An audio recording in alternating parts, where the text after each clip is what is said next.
Hi guys, in this video I wanted to talk about my experience as a choreographer for the hit TV show So You Think You Can Dance. So one little thing before we jump into the subject, I'm shooting outside and there's a lot of noise around me, and this is Berlin is a very loud city, so I'm very sorry if this is a bit annoying and that you hear some stuff around. I'm just gonna hopefully be able to edit this thing out, but if not, I'm sorry. So the first thing I want to talk about is when I sent out that message on Instagram that I actually didn't want to make this video. I got a whole bunch of messages about people, yeah, tell it like it is, like I was gonna make a hit piece on So You Think You Can Dance. This is not what I'm doing.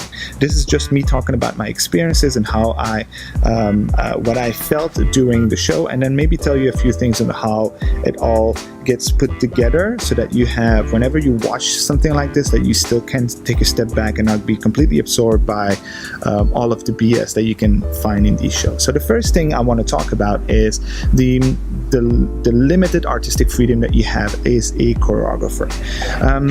One of the things that is really crazy is how many boundaries you're getting. First thing, you're not really choosing your own music. You can suggest music, but that's most of the time that just gets rejected. They just want music that is very popular, that plays on the radio. And I'm talking about the Belgium and the Netherlands version of So You Think You Can Dance. I know in the States it's a bit different, but most of the small countries, it's like that. It needs to be something very popular, catchy, that people can take on. But for a hip-hop choreographer like myself, it's very complicated because I use a lot of the sounds. I'm very attuned to every little rhythm that I can hear everywhere, and I just don't want to I can't find that in the music that's playing on the radio. I get my inspiration from music, so when the music doesn't really fit, it's difficult for me to be at my highest potential. There are also other things about the artistic freedom that are very limited. As for example, before you would do a choreography, you have to pitch the idea to the production, and then they would chop off whole kinds of stuff that you want to do, and they would direct you in a certain they push you in a certain direction because of how they think the narrative of the show is supposed to be. So that also has an impact on how good your work is going to be. Another thing that I really did not enjoy is how much manipulation there is going on for TV shows like So You Think You Can Dance, and how much they try to push you into a certain direction. And I'm not just talking about me as a choreographer, but I also talk about the audience on TV that watch the show and the dancers that perform in the show.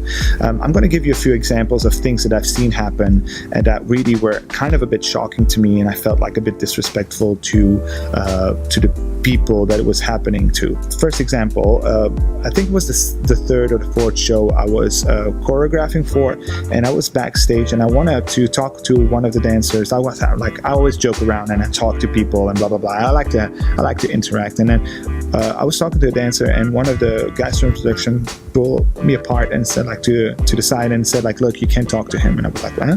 Why? And he said and these are the exact words they said. I'm not joking around.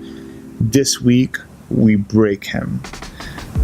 And I was like, what do you mean you break him? He said yeah, we want him to cry on stage. We want to break him mentally. And that blew my mind. What? Why would you, I don't understand.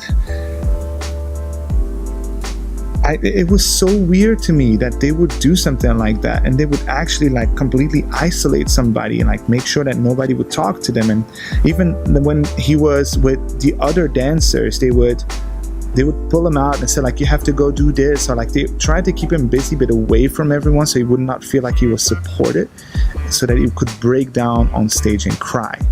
But then it's also crazy how much they manipulate the audience and how they create a narrative about something. For example, two dancers would have a fight in the week, and the cameras would have caught that, and they have a little fight, and that fight is literally 30 seconds or 1 minute where they have an altercation where they're not happy with each other, and then they would zoom in on that thing, and that would become the story for the rest of the week. And even if they they become they're okay with it afterwards, and they just spend a really nice week together, that would still be the story. it would be completely inaccurate, and they would probably like portray one of the two of them like being the victim and the other one the aggressor, and that would have such an impact on how people see you, and then they would vote or not vote for you. So they know exactly who they want to see pass to the next show. So they manipulate the storyline to make sure to be able to choose who they want to eliminate and stuff like that, how they can make you want to vote at home and spend money on voting. So all of that stuff is just really well put together. It's a well-oiled machine, and they do that with the choreographers as well, like just to make us doubt a little bit and make us do things that we don't want to do. Or one of the things that we get manipulated, they really try to push us to, is to serve their narrative from the TV. When we have interviews, they will frame the questions in a certain way so that we would say stuff that we actually don't really mean. So they would frame it in a way that you don't really have a choice but to say what they want you to say. So it's very difficult, even as a choreographer, to be careful about what sentences that are gonna come out of your mouth, and how you're gonna because you're gonna taint the dancers in a way, and you don't want that. We just want to make choreographies. We just want to make a nice dance piece. That's all we want to do. Another thing that made my experience feel a bit negative is how much pressure and stress there is working for a TV show like that. And I will give you a little timeline how a week looks like. On Saturday or Sunday, they kind of pitch you the song that you're going to have to use for the next week. On Sunday evening, there's the show, and then in the middle of the night, around like 2 a.m. or 3 a.m., they will send you a message saying like, the dances that you're going to get this week are these and these.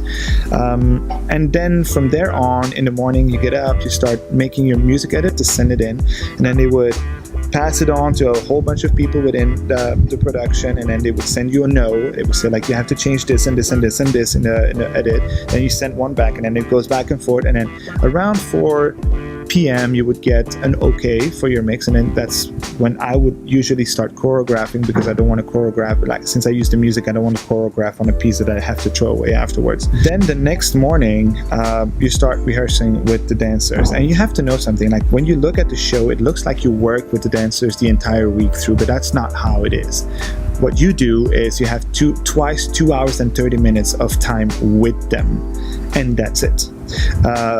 And then like on the second day, for example, you even get like interrupted by the camera crews coming in and like interviews and all that. So it's really very limited. So to put 1 minute 30 to 2 minutes of show together with the dancers that are often not trained in that particular style that you're doing, you just have about 5 hours. That's all you got. And then on Friday you would have staging, and staging works like this.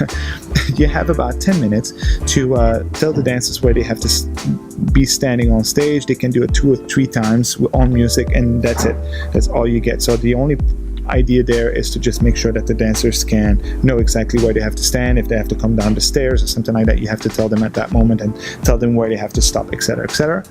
And then the next day you would have camera rehearsals, which is pretty much the same thing as staging, but then for them to figure out if the camera angles that they're choosing are working or not. There's a lot of pressure on us to be able to coach them in the right way with a very, very limited amount of time.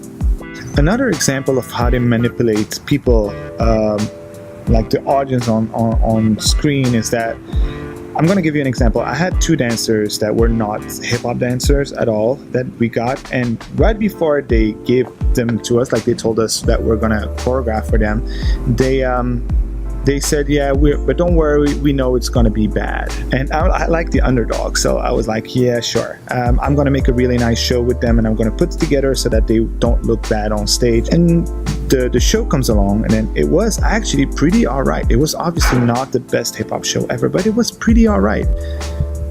But they scripted the responses from the judges. So the very first judge that came on started with, "This was really bad," while I knew and the audience knew it wasn't that bad at all.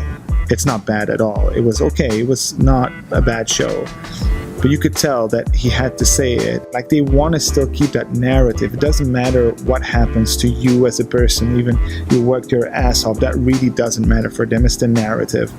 What made me feel a little bit better afterwards is that behind the scenes, in this, like, you know, after the show, the judge passed me and said like, dude, like what you did there on stage, I could have never done. This is crazy how good you did your work and how much.